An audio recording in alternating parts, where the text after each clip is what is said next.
Uh, Good evening and welcome to Suffering in Silence with Evangelist Tia on Love Bay Afrobeat Music Talk Radio. We're here with you every Friday evening at 7 p.m. Eastern. Love Bay family, we're rising out of the ashes together. Our topic on this evening is domestic violence awareness. October is Domestic Violence Awareness Month, and so we wanted to end this month on this note. Our co-hosts are all with us: Jen Peterkin, Aaron Mitchell, and Bob Wood. If you have any questions or comments for our co-host or myself, you can email us at sufferinginsilencedv@gmail.com, or you can text. You can send a text to the number 437-778-3299. And with that, everyone, if you would take a moment, introduce yourselves. Bob, if you want to go first. I did not mean to say introduce, just say hello. hello. That's fine. Hello. So, yeah, it takes a while to get me introduced. Hello. My name is Bob McCombs Wood. Obviously, I'm very happy to be here. It's always a pleasure and a privilege to be here. Work with all three of these wonderful ladies that are here this evening in Rising Out of the Ashes, which Evangelist Tia has asked me to be the president of for at least 1 year.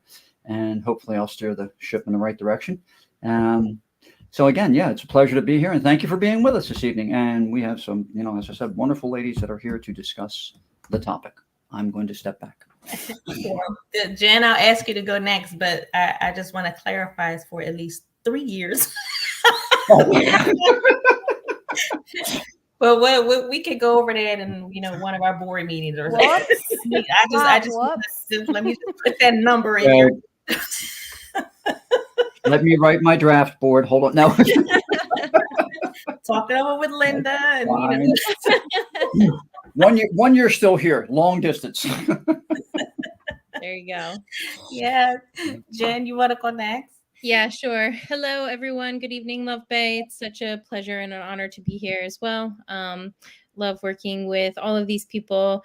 Been walking side by side with Tia for a couple years now in our survivors' healing journey that never truly ends. But yeah, it is an honor to be on the show. Thank you. Aaron? Hi, everyone. Hi, everyone from Love Bay Radio who's tuning in this evening or this morning or whatever time of day it is where you are. Just so excited and honored to be here and excited for this is my first show where I'm with the whole team from Rising Out of the Ashes. So I'm really, really excited to hear all of us kind of get to know each other even more as we work together to move Rise Out of the Ashes forward. I've known Evangelist Tia for several years now, and getting to know Bob and Jen even more as the months go by. So again, thank you for including me on this very important topic tonight. Thank you. Thank you so much. So, Love Bay, Bob is president of my nonprofit, Rise Out of the Ashes, Inc. Jen is my vice president, and Aaron sits on the board.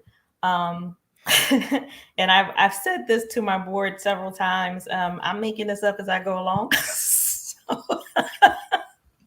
So the time frames, somebody else's board, it may be a year to start off with, but I threw that number 3 out there, and really I really feel like the first year we're feeling our way through, and just to get our feet wet and I think that's more of ideas and trying to get focused and just bringing stuff together. But I really think we'll be into the second or third year, I think, before we have a real handle on it. Even though this is all stuff we've already been doing, but just to have it to grow on a magnitude, the vision that we all see, I just think it just takes time.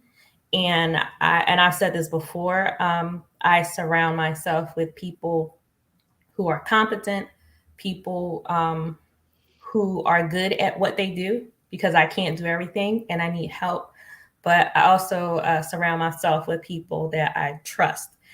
And I can't go switching out and board members and officers every year or two, because that's a trust thing for me.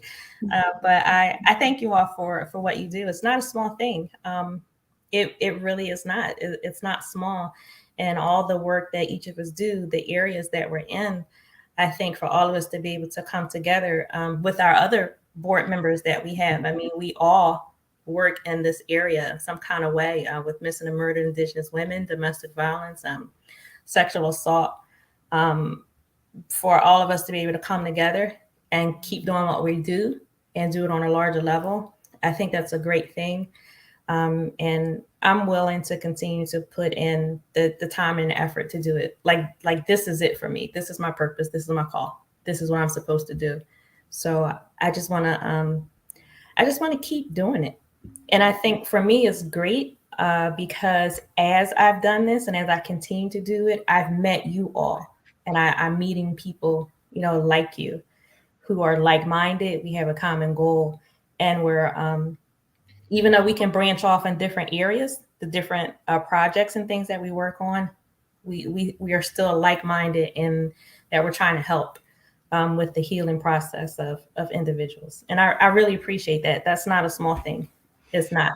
So again, Bob, I can't, I just do not envision switching out presidents every year or so. That's not a problem.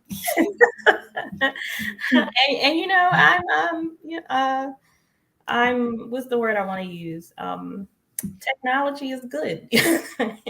And our virtual meetings are wonderful. And me, I don't have a problem with traveling, and I'll definitely drive. I'll drive and but Love Bay, one of the things, again, I would like to emphasize is our effort on a board. We are trying to raise funds to do what we do. And one of the immediate things that we're working on to raise funds for is to continue our emergency funding. And with that, we've helped individuals, as I've said before, with doctor visits. We've paid for doctor visits. We've helped individuals get from one location to another to safely leave an abusive situation. We've helped provide finances for medication, toiletries, clothes, school supplies. So we want to be able to continue to do that. All of us on some level at some point and some time have put our personal finances into that. And it's just beyond that. It's beyond all of us. So we need help. We need assistance.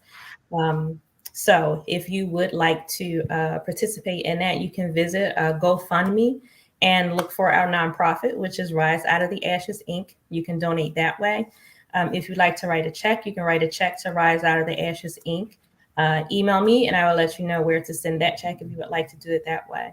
But I don't want to ask you to help us continue to do what we do and help us to be able to do it on a larger scale. We do have, we have a beautiful vision. I believe it's a beautiful vision, and it's going to take some time to get there, but that's what we're working towards. With us, I can say every individual who is with me, with the work that we do, is not just words. All of these people, everyone with me, working with me, we put the work in, we put the effort in, our time, our energy, we put our finances behind it. And now we need help. Really, we need help to continue to do what we do. With that, I'd like to share a couple of resources, and then we'll go into our topic. Pastor Darius Daniels, the pastor of Change Church, his website is dariusdaniels.com. His YouTube channel is Darius Daniels TV. We have in the United States, the National Domestic Violence Hotline. Their website is thehotline.org. Their phone number is 1-800-799-7233. We have the Polaris Project, which is the National Human Trafficking Hotline. Their number is 1-888-373-7888. Or you can text the words "Be Free" to the number 233-733. And their website is polarisproject.org. In Australia, we have the National Family Violence Counseling Service. Their website is www.1800respect.org.au, and their phone number is 1-800-737-732. And with that, again, our topic on tonight, domestic violence awareness. So what I want to do is, Aaron, I'll go to you first because Aaron shared some information with me that I just think was absolutely awesome and wonderful to share with our listeners and viewers on tonight. I do want to say on tomorrow, I'll be at an event in Eddystone. I'm speaking at a mental health expo with Chaplain Ronald Hughes. The chaplains of Eddystone Bureau are putting this event together. So I am happy to say that there are some clergy who are working in this effort. I think that's an awesome thing. So I'll be doing that tomorrow morning. And the topic is to cover domestic abuse and the connection between that, or the impact of domestic abuse and mental health. So I will do my best to try to shed some light on that tomorrow morning. With that, Aaron, if you would share what you have for us on tonight. Sure. For all of you Love Bay listeners, just wanted to let you know about a documentary that came across my path that I was able to watch before coming on the show tonight. And the documentary is called "This Is Where I Learned Not to Sleep." And it is actually, it really touches, I think, when everybody here on the program tonight gets an opportunity to watch it, you're really going to see how it threads all of us together in a big way, especially thinking of Bob, because you were a former police officer, and this is actually a documentary about a police officer who grew up in a home with domestic violence. Mm-hmm. And he then was able to make it his mission in his life, to find a way to end this tragedy, because he himself experienced it. And it is such an inspirational story, and you can access it. It's a streamlined video, so you don't have to go to the theater or anything to watch it. The service that puts it out is called Kinema, and that's Kinema, like cinema, but with a K. And you can buy it for $10 and stream it. And it's 38 minutes long. It's also for any of you out there working with law enforcement, working with social worker agencies. This would be definitely a really interesting film to maybe show in a community setting, because of the way the documentary is made. There's a lot of points that are touched on that would be supportive of some sort of public viewing in terms of building awareness. So it's an incredible, inspirational story, and I won't go into it too much, but the center that it was named after or dedicated to was Mary Parish, and this center provided, just like as Evangelist Tia was sharing, earlier. And I love how graceful and brave you are to ask for help around this, Evangelist Tia, because we have to have models of what it looks like to ask for help. Yeah. And I need a model like that. So thank you so much for modeling that so beautifully, because it sounded so good, and it's so right, and it's so fair. And it's actually, it's a responsible thing to do, to get to a point where you're actually making an impact in the world, and then say, okay, it's time to ask for help so that we can continue to make an impact. Mm-hmm. So just to circle back, that the center that this documentary was dedicated to is called Mary Parish, which is the officer's mother. Mm-hmm. And it has housed over 10,000 families in transition out of domestic violence situations. This happens to be in Tennessee, but we need places and spaces in all parts of the country, in all parts of the world, to make transitions easier. And this is one of Rising Out of the Ashes, one of the missions of our work.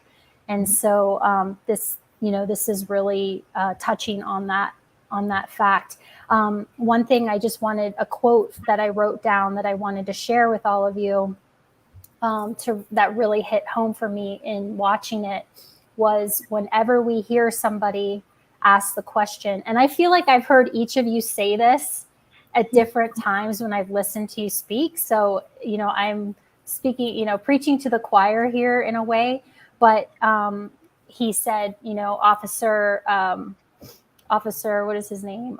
Lieutenant Mark Min is that's who the documentary is about. He was asked about when people say, like, why do women stay? Why do they stay? And he said the question is, whoever's asking that question, you have to ask them, what are you willing to do? And have you done your research on what's available to make the process of choosing to decide to leave and then supporting that decision? What are you doing for that? So it's like, basically the question will never get answered, because that needs to be our answer to the question when somebody asks that question, which is, what are you willing to do to support the process? And he said, and it is a process. It's not a decision to leave. It's a process to leave.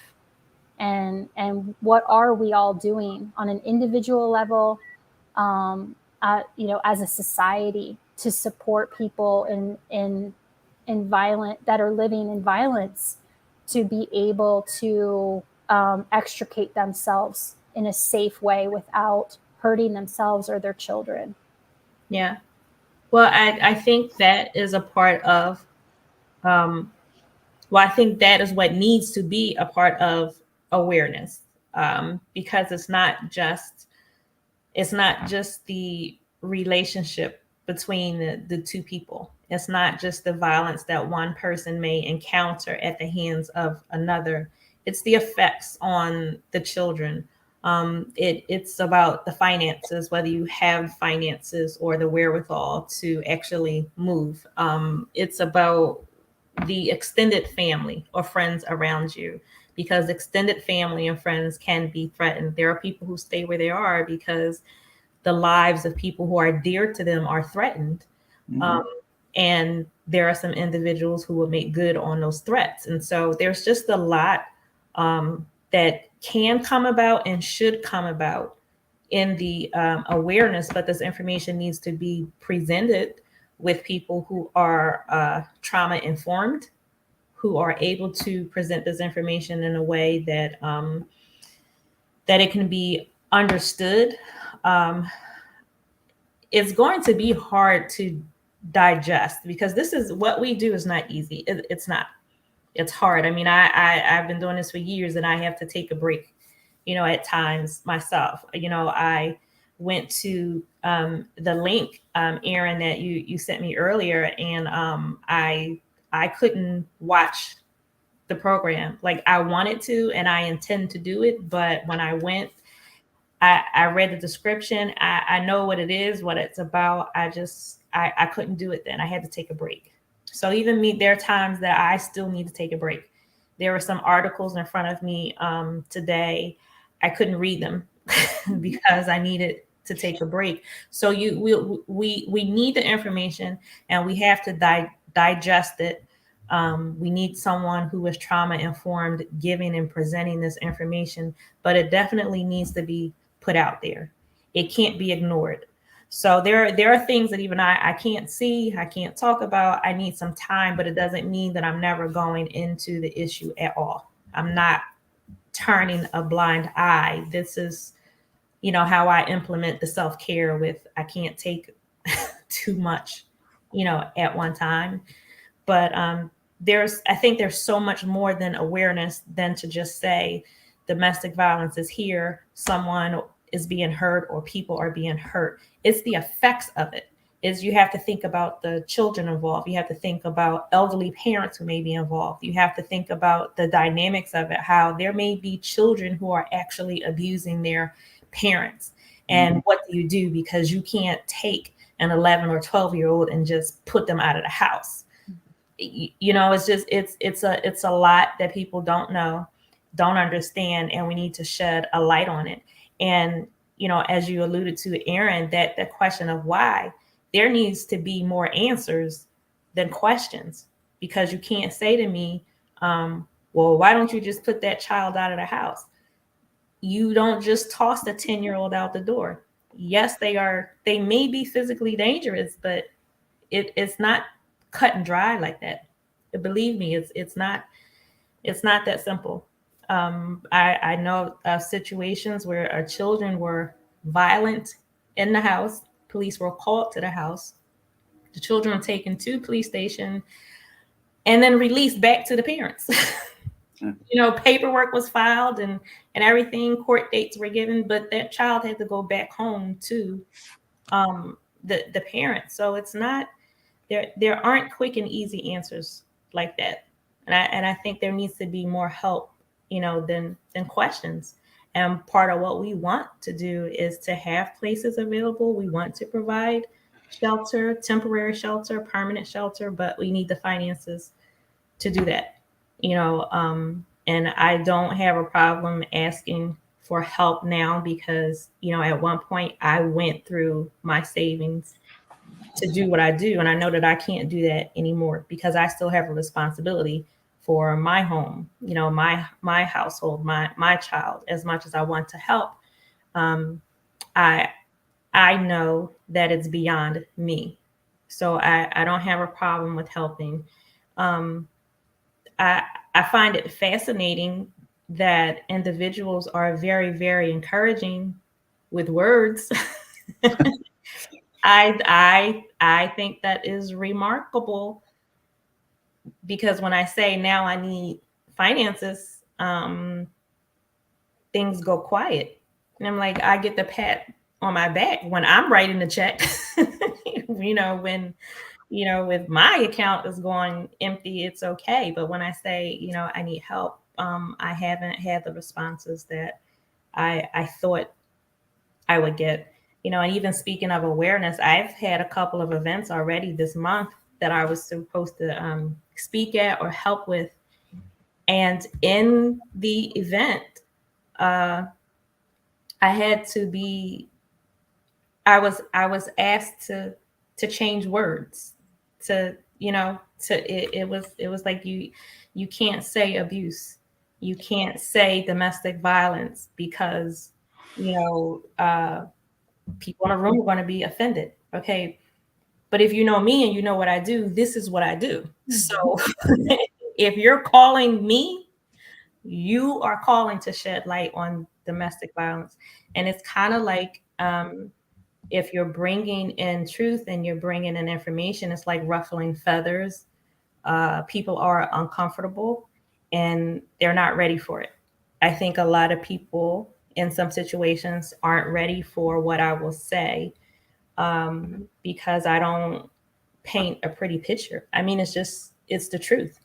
And I think if we cover it, if we try to make it pretty, that is doing a disservice to victims and survivors, because this is not a game. I mean, people die, people are hurt, children are hurt, men are abused, and it makes people uncomfortable to hear that, but it's the truth. And if we don't tell you the truth, then how are you going to know what's going on to be able to help? And then if we don't tell the truth, how are we going to get the stigma taken away for victims and survivors to be able to deal with their issues and know that they're not alone? If nobody ever says anything, then we will have many, many people, millions of people around the globe still stuck, suffering in silence, if none of us ever come forward, you know, and do anything. So I just think there is just so much in just the words domestic violence awareness. I think that is bigger than what we can bring to the table, but we have to try. Jen, what do you What are you thinking? Well, now I'm really angry because what you just said.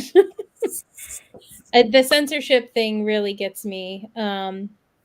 When I've had that happen to me as well, and actually the first time I shared my story publicly, I had my own story rewritten several times, because of that exact reason. Like, you didn't want to offend people, you didn't want to make the room awkward and uncomfortable, and my feelings at this point aren't too bad.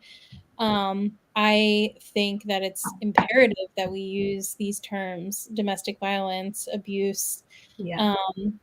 volatile. I think it's doing a disservice to victims and survivors when we try to sugarcoat any part of this. And there is already a it's already difficult enough to get victims to talk about what they are going through or have gone through, to then add another layer of that to say, well, like, I know you walked through this, but actually it's super uncomfy for us to hear about it. So I'm going to need you to like monitor your language around this. Is I have choice words for that I'm not going to say on the radio. But I think too, one of the things that I was just thinking about when the question, Aaron, you brought it up first, and then Tia, you alluded to it as well, of why don't people leave? And with everything that is within me, I really, really want that question to change to, why does an abuser abuse? And why I think that is so important. I mean, that sounds kind of like duh, but why I think that's so important is because as a community, as a society, when we start asking that question, we then take a certain amount of responsibility for the fact that this happens so often within our society. So when we're not asking victims, well, why did you stay? That's a you problem. Versus, why are so many people being victimized? Why are abusers allowed to get away with this?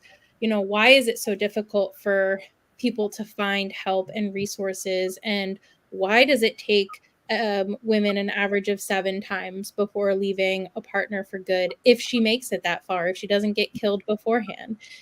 Like, if we are asking those questions, I think then we start to, as a society, take responsibility for the fact that we play a part in creating this cycle. Right. Bob, you want to jump in there? Yeah, a lot of raw nerves. A lot of conversation hits a raw nerve. I think one thing that people do not understand, unless they've lived through it, or as a police officer had to work with a person who was in it, or as a Title IX person guide somebody through it, or as the child with the parent leaving, as I said, walk through it. That moment of, there's 2 things I want to stress here. That moment where the decision is made of, it is time to go. Number one, it's probably the most volatile moment in that violent relationship. Because there are many abusers that are going, no, you're not going to go if I have to keep you here. And that has never had good consequences. And the other one too, and this gets circles kind of back to Aaron complimenting you on the way you had asked for assistance. A lot of people they understand somebody's leaving and they're putting everything in a bag and they're walking out the door. They don't understand what that feels like. Yeah. It's like what we take for granted. Okay, I came home tonight. I wanted a snack, grab a hunk of celery, threw some peanut butter on it. It's not there. As a matter of fact, you don't have a home to walk through. You may be living out of a motel for the next God knows how long, or better, as in my professional life, trying to get somebody to a shelter to be told we don't have any space. Okay, this is not a statistic. This is a human being. We're in a family, and I'm going to tie a couple of things together here. When I was in education, I used to listen to people complain about certain areas not getting or not being up to par with test scores, standardized test scores and this, that, and the other thing. And I would just sit there and say, well, look at where this group of people happens to be, or these students that I'm working with and others are working with. What's the tax base there as compared to the students over here who are in the blue ribbon school? What's the tax base there? Mm-hmm. Are there any of those dollars going here to help resolve this problem? No. Mm. It's the same here. It's the same thing here. You're there that, people, as you just said, will get real quiet when you say, hey, we need money to help open up the shelter. Mm-hmm. Oh, well, yeah, I see the need. Good. Tell me more. And again, I understand, there's a lot of politics involved in some people's statements, and I'm not even going to get into that because I hate that. Let's get past the politics and understand we're dealing with the politics of people, and what needs to be done. And the best way for anybody, for listeners to maybe pass this on to somebody, you can take it from me. Several years ago, Laurel House invited me to an art show that they had done with the students, and the students were, talking about dating violence and domestic violence and things of that nature, and the art was, quite frankly, I'm sitting there going, I can't draw a line with a straight ruler. I was impressed with everything, but there was one, and I'll never ever forget it.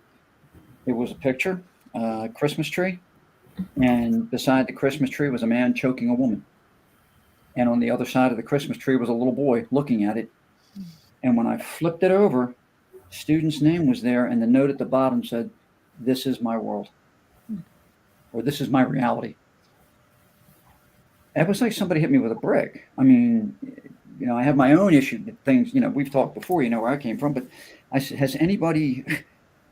did anybody, hopefully called social services, et cetera? I mean, I started pushing buttons right there, and I don't think people understand the long-term impact of that. Mm-hmm. That reality is never, ever going to leave that child. I don't care if that child lives to be 125 years old. There are things that I still remember being smacked. It just doesn't leave it. And we all know this. And as you say, the people that ask the questions of why don't people leave, or, well, how much, what is really needed when somebody, they don't understand that reality. Mm-hmm. And that's where the main education, more awareness needs to be had.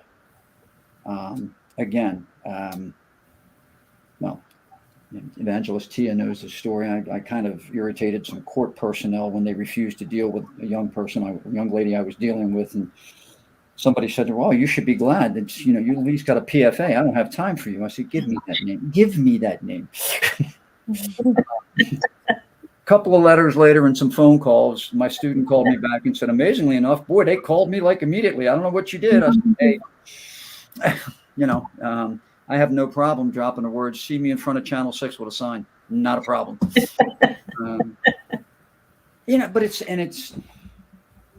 I think that's kind of a sad commentary that you have to do that. But now I'll reverse that and say, I understand how overloaded the system is because I was in it. Mm-hmm. I was in it. But that doesn't mean you can slough it off either. Right.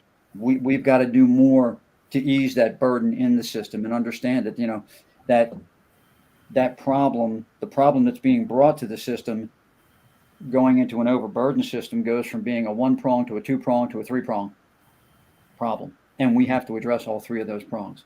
And the reality of that is it's not going to happen without the finances to do it.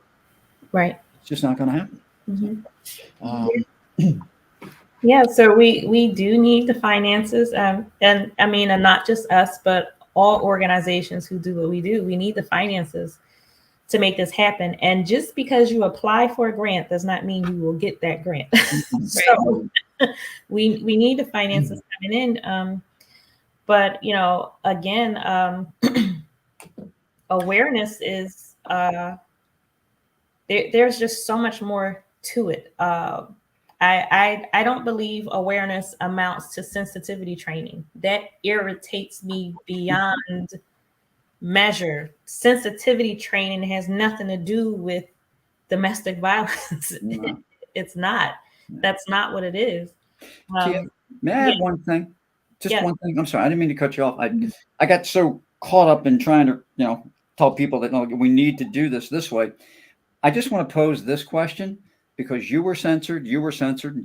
I know you all know that one time I was ordered not to investigate something. They didn't like the way that turned out because somebody got a 120-page report. But I've always asked this question. If you do not tell the truth about the problem, how can you resolve it? Exactly. It's impossible because now you're not dealing with the problem. Exactly. You're around the fringes, and you've got to get into the center of the problem and resolve it. Yes. Awareness, to me, awareness means truth. Awareness means factual, truthful information, not watered down, not given in a way that makes you feel good or is making someone feel comfortable. Because I think truth at times, and maybe most of the times, truth will make you feel uncomfortable, and it should. Because when we become uncomfortable, that's when we will do something to make a change. You can't change words to make a group of people feel better, because if that's what you're going to do, why am I here? Because we're at that point, we're just playing games and wasting time. I've been in a room with a group of adults, and speaking, the word violated was continually used because people were uncomfortable using the word rape. You have to use the words to describe the situations that actually happened. If someone was stabbed, they were stabbed. If bones were broken, bones were broken. If someone was bloody, you have to tell the truth, because there are some cases and situations and issues where it is traumatic and we can't sweep it under the rug. There have been individuals who lost their homes. They've lost everything at the hands of an abuser. I've had a woman reach out to me because acid was thrown in her face. These things are real, and these individuals need help. And so we can't walk into a room, a domestic violence awareness event, and you don't use the words domestic violence. You don't use the words abuse. And I've gone to speak at a couple places, and I was asked for, I guess, my words or my speech, whatever I was going to say in advance.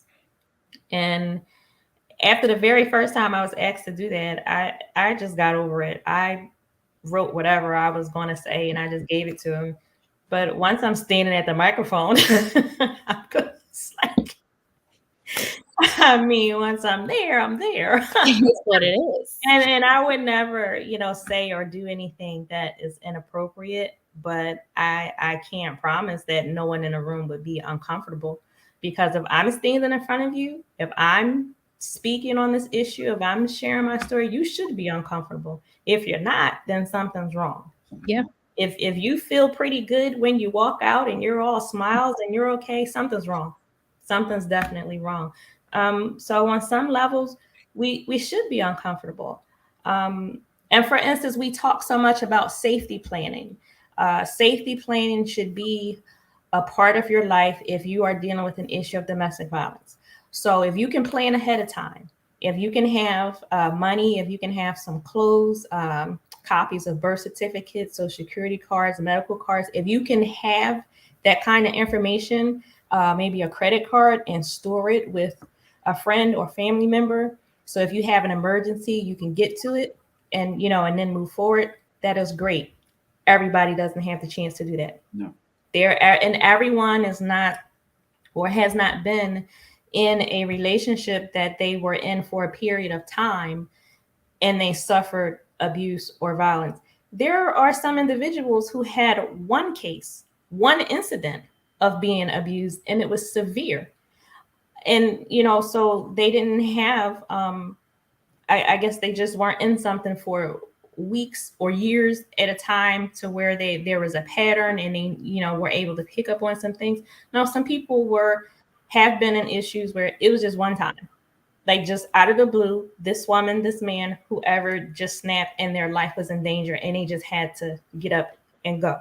I've known individuals who had to just leave, and after they've had time to, collect themselves, then they realize, I don't have my glasses. I don't have my medicine. You're when you are trying to get out of the door, when your life is in danger, there are some things that are not going through your mind. When it's fight or flight, you're not thinking about prescriptions. But when you get to where you are safe and things start to come to you, then you start thinking, now I need to get clothes for the kids. I need whatever. And we, on some level, have to be able to step in and help and actually give help and not ask questions. I don't think anything irritates me more than questions. And any question to me is just dumb. If I'm standing in front of you and I'm telling you that I need help, I'm telling you that I've been in a situation, my life is in danger, and you're asking me why I didn't leave sooner, that's not helping me. That's really stupid. It's irritating, and I don't need that on top of what else I'm dealing with. So it's just, I think the part of awareness too, to me, is just common sense. Like, you do not have to experience violence yourself to understand that another person is hurt. You don't. That does not have to be your job every day. You do not have to be a counselor where you are seeing patients and hearing horrific stories to understand and know that if a person is physically hurt, that they are going to have to deal with some damage beyond what physically happened, mentally and emotionally. Somewhere, common sense should be in there. And I know that's not always the case, but Tia, what you said again, though, and I know if you're somebody in law enforcement like I was that's out there listening to this, they will probably be able to say, yep, I had that happen too. And I'm not saying this to be sensational. I'm saying this to be truthful, absolute, hard fact truthful. I have had to deal with victims who have run naked and bleeding out of a house. Now, if I stood in front of somebody and I said they were cut and disrobed, that does not paint the same picture. exactly. At all. At all. They were naked and they were bleeding. And that was this, that was the scenario. I mean, they were so in fear, even putting clothing on their back to get out. They had to get out of that house. And that's a reality. And it's a reality that it is hard to digest, but it needs to be digested. So that, like I said, we can address the issue as it needs to be addressed. Yeah. Well, I think it's hard to do. It is hard to stand in front of people and speak, whether I'm telling my story or not. I think, at this point, I'm used to doing it. I am. Like, when I go tomorrow, I'm just already prepared for that. Whenever I speak, whatever I do, I have compassion in my heart. It's heartfelt. I'm just able to do it now because, this is what I do. But it is hard. And so I understand that part of us doing what we do and other individuals who do this, being able to stand in front of people and actually use these words. Because just like if an audience is sitting and they are uncomfortable hearing the words violence, hearing the words rape, hearing the words bloodied, broken, it's just as uncomfortable for us to have to communicate those words. But we have to do it. Mm-hmm. Like, we can't, there's no way you can paint a pretty picture of domestic violence. You cannot do it. Now, I believe wherever we are, because we speak to different groups, different age levels, different genders at time, you have to be age appropriate. You have to know who you're speaking to. If I'm speaking to a group of men, my conversation is different as me just speaking to a group of women. If I'm speaking to older women, my conversation is different as opposed to me speaking to younger women. And I myself, I can't handle children. I call in help for that because I would just be in tears. I couldn't do it. I know my strengths and I know my weaknesses, but I know who I'm speaking to. And so I tailor my words to meet that group, but it's always truth. It has to be. And again, there's no way we can make this pretty. We can't. I'm sorry. So if I have to make you feel good about domestic violence to want to make you give money to help us, it's just not going to happen. That makes no sense. I think not just that too, but there's this idea that, like, as a victim, you have to qualify your experience for other people, especially where giving is concerned. And then as an organization too, qualifying or even quantifying your effect, which, like, on a pragmatic level, I understand. But once you're in the thick of it, you know, there are things that you can't quantify, that cannot be described or defined, and there has to be room for people to be served within that. I think there's no perfect victim, and so the questions that we and the attacks that we reserve for victims, to, like, suss out whether they're being genuine or not, I think we just in general need to throw those in the trash. The narrative has been terribly distorted, that people, the amount of people that lie about abuse, right? Like, I think societally, we must think it's like 90% of the time people are lying when they say that they've been abused, they've been raped, they've been assaulted, whatever. I feel like that's the narrative that gets played. And so you constantly have to be on your guard for these people that are walking around lying about being in this situation. Yeah.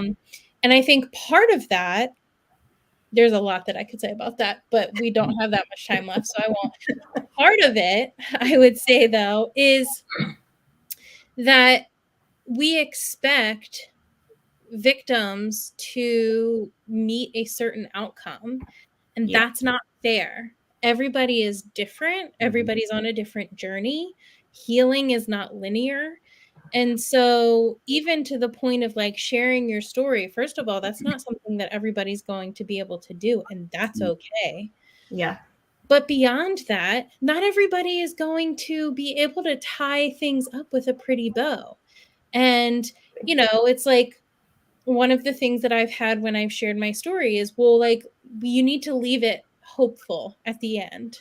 Right. Like, why? It's not a good situation. I need to leave people, like, what part of this sounds like, and then everything was perfect. And the Titanic's coming in, correct? Right. Yeah. We have hope for that. No sense at all. And so this idea that people, like, need to go through it, and then they need to not only get over it, but be like this pillar of their community that does all of these extraordinary things afterwards. And only then are we able to amplify their voice. And that's nonsense. And I hate that. Absolutely. Wow. Jen, that's a whole nother show. I'm going to make a comment on what Jen said. Evangelist Tia, Jen, Aaron, you guys know my story. Oh, my God. I held on to something for 54 years before I ever opened my mouth. But I went to speak at an End Rape on Campus event down in Washington, D.C. And I stayed out of the politics of the whole thing. It was when Dr. Ford was coming forward. And if you remember, there was one really bad incident with politicians, and I'll just leave it there, that she just got raked over the coals for waiting 20 years to come out with a report. And I'm going, and I said, that's it. I can't take this anymore. And Rape on Campus had me speak. I got up and I recanted my story. I said, it took me 54 years. And why? Doink. And I said, so 20 years is nothing. I said, no, by the way, just so you know this, there are people who will carry it to the grave and beyond. They will never, ever come Absolutely. forward. Now, to highlight that and try to make people understand, I stepped down off the podium or away from the podium where I was speaking. And to this day, I do not know who the man was. A man who was older than I am walked up, grabbed me by the arm, and literally put his head on my left shoulder. And he said, "Thank you. You just told my story." Yeah. And he cried, and I patted him on the shoulder. And I said, "Sir, I understand it, sir." And he said, "Thank you." And that's all he wanted to say at that point. I didn't press it further. Mm-hmm. And he walked away. And I know, I pray to God he talked to other people after that, but I know I was the first person who he did not know from anybody and told me, because he felt, well, okay, here's someone this person understands why I didn't come forward. Yes. And I think that, as you just said, healing is not linear. As a matter of fact, sexual assault, domestic violence, psychological healing never ends. It's not going to end in your lifetime. I mean, there's always going to be something that, and it's hard for some people to fathom. Which is why I brought that story forward. Mm-hmm. This gentleman carried, because it happened to him when he was a child, carried it for over 54 years, and I felt so bad for him.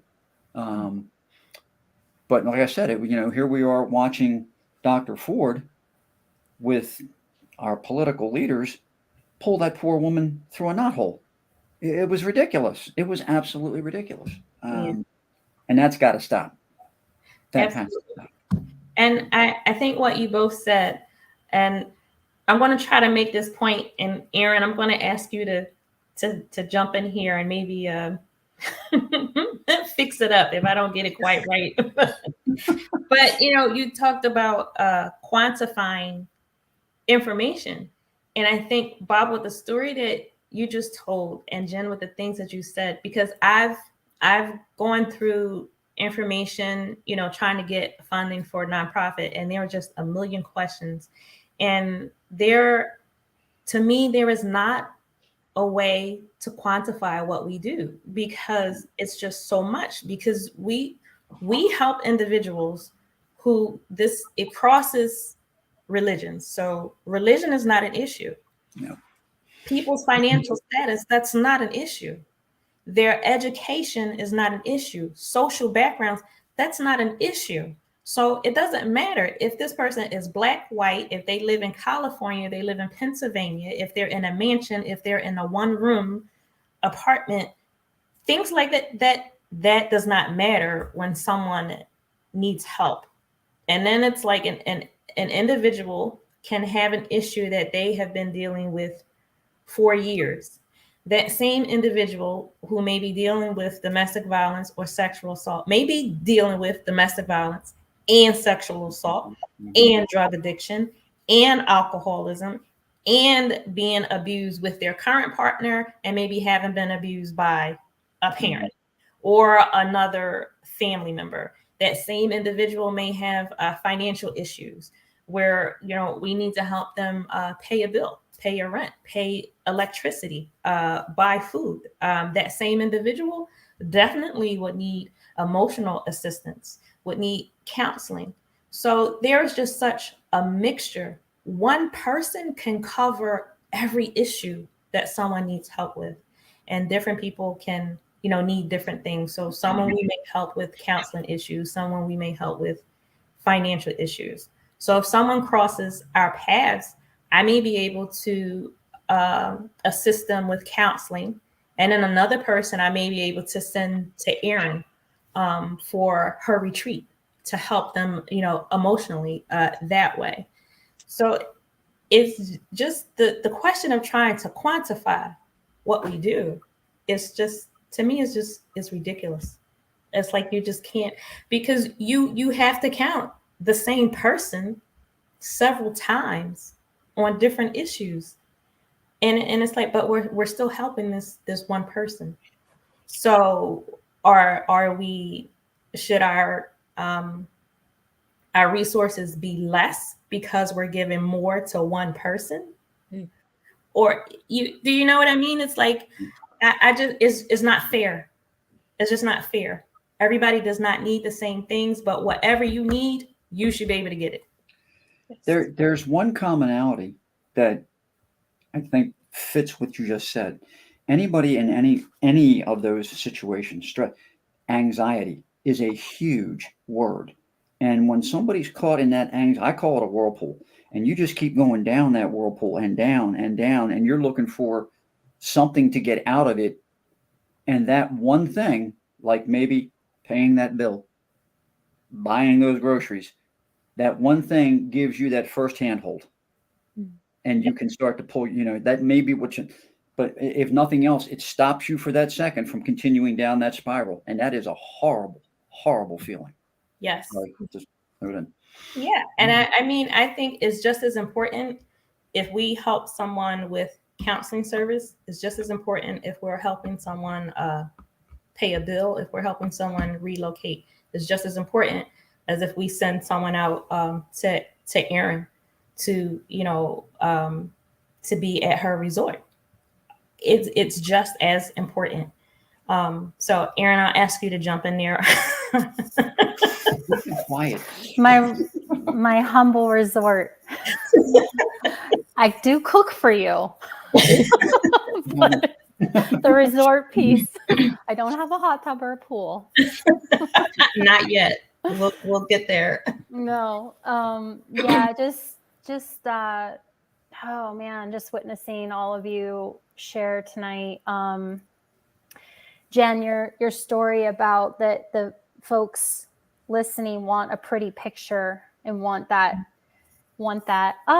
moment. Now she's the president of this and she founded this, and everybody has to have that big, writable story. Yeah. And it's our cultural and social obsession with Disney, with the happy endings. And that's not what that's not the reality of life sometimes. And yet at the same time, there are these many wins and there are these many triumphs that each and every one of you, and myself included, have experienced. And I think that kind of what you were saying when you shared the tough truth of your story, all the discomfort in that audience was worth it for that one man to come up to you and have that moment of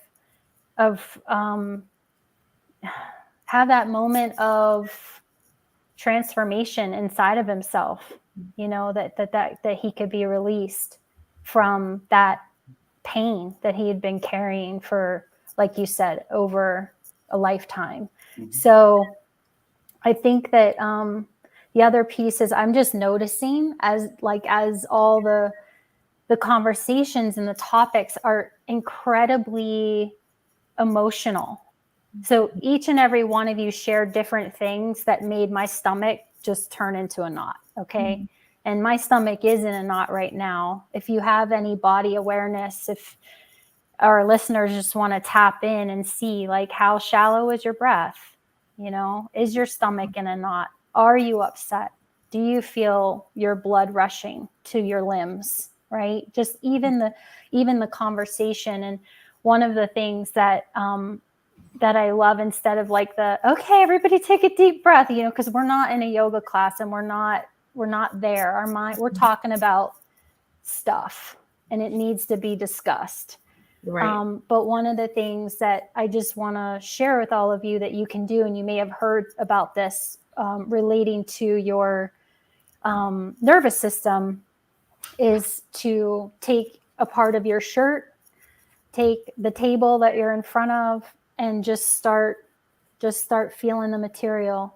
If you have a stone that you love, that you've got near a river that means something to you, a shell from the ocean, even a bowl of water next to you, when you're having these conversations, that you can touch and just get your body tactile, touching fabric, touching something that's in this present moment as you're having these tough conversations, so that your nervous system knows you are not right there right now. You're right here right now.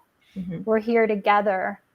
And, me, Evangelist Tia, when she said, like, I didn't have the wherewithal to watch that film, I didn't either. But see, this is where, like, the group of us supports one another, because I knew I was coming on this show, and I wanted to have something that I could share and offer. And so I forced myself to watch it. And I cried a lot, and it was worth it.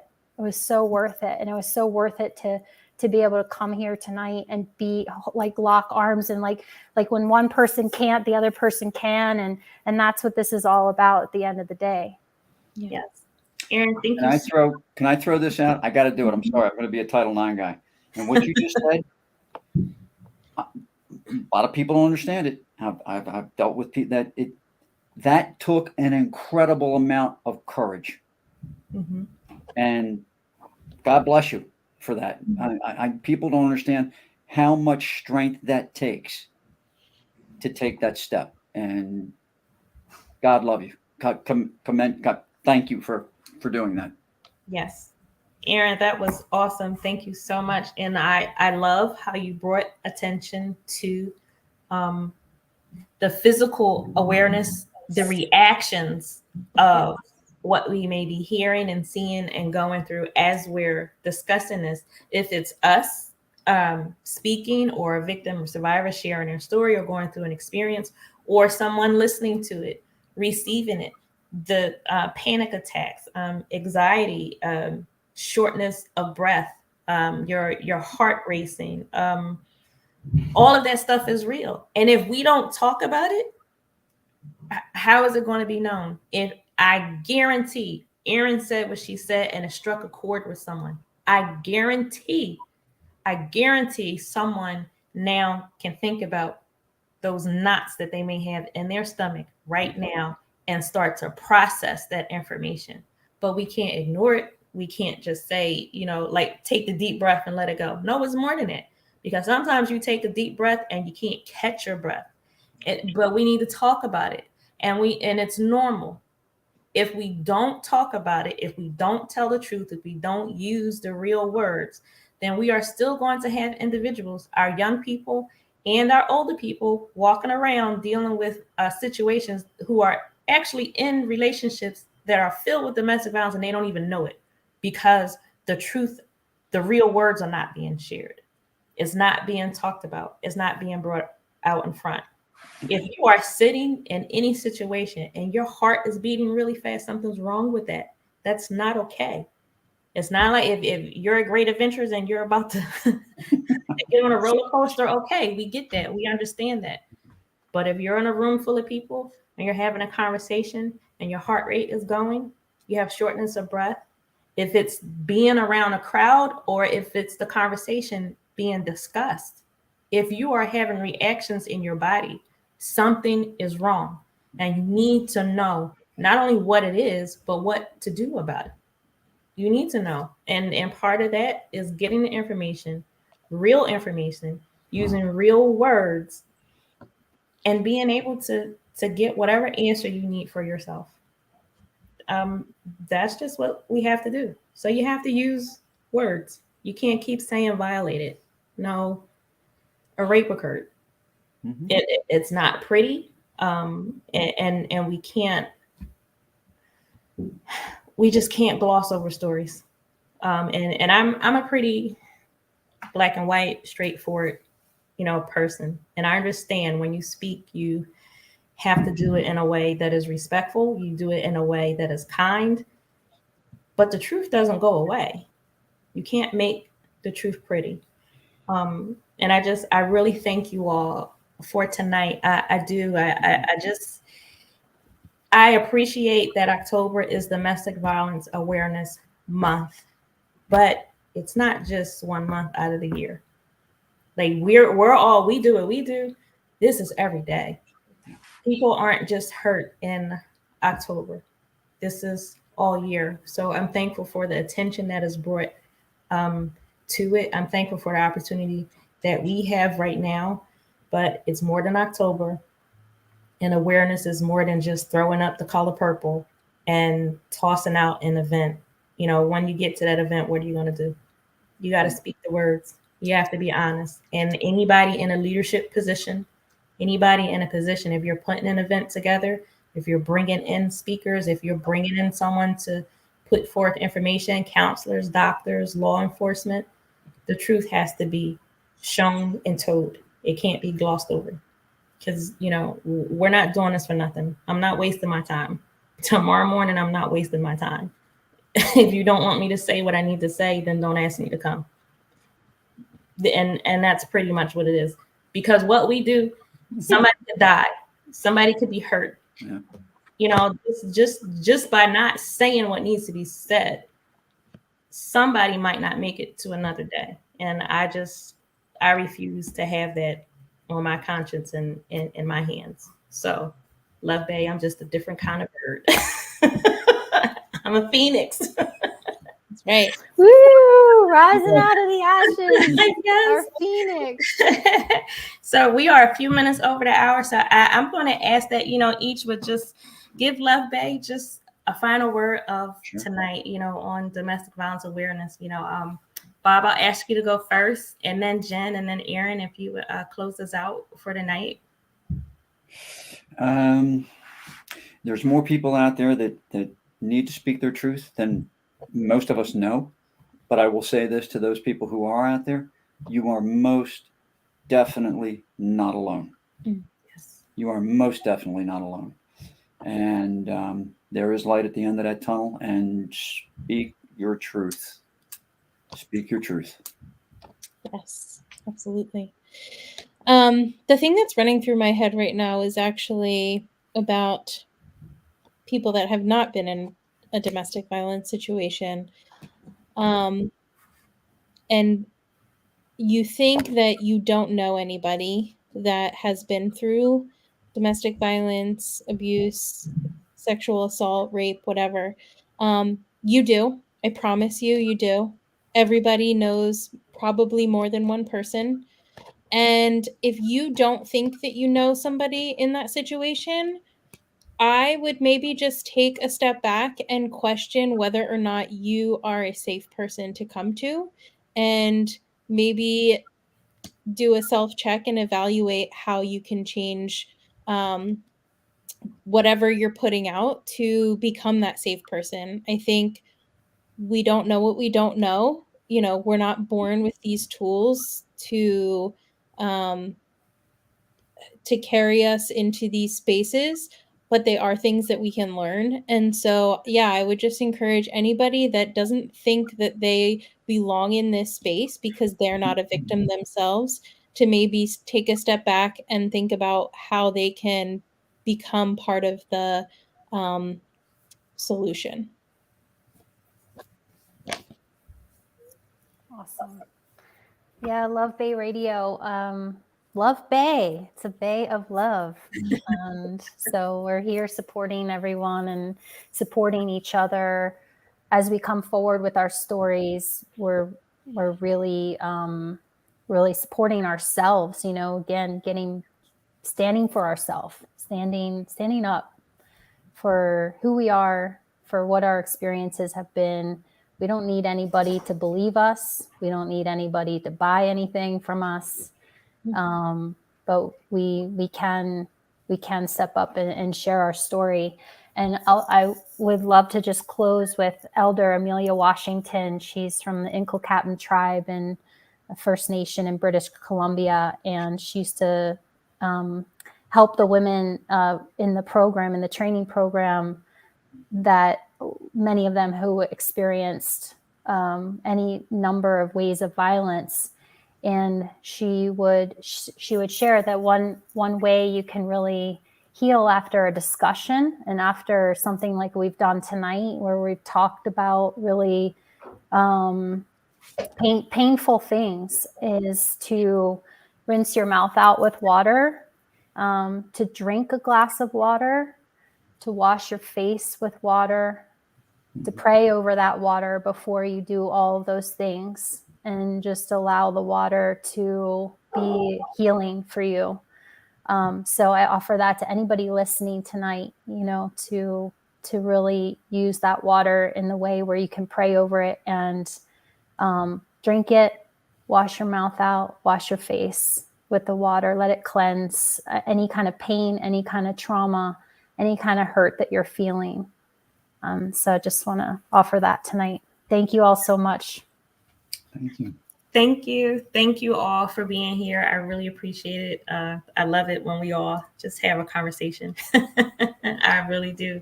Love Bay, if you want to catch up on previous episodes from our program, you can visit our YouTube channel, Suffering in Silence TV.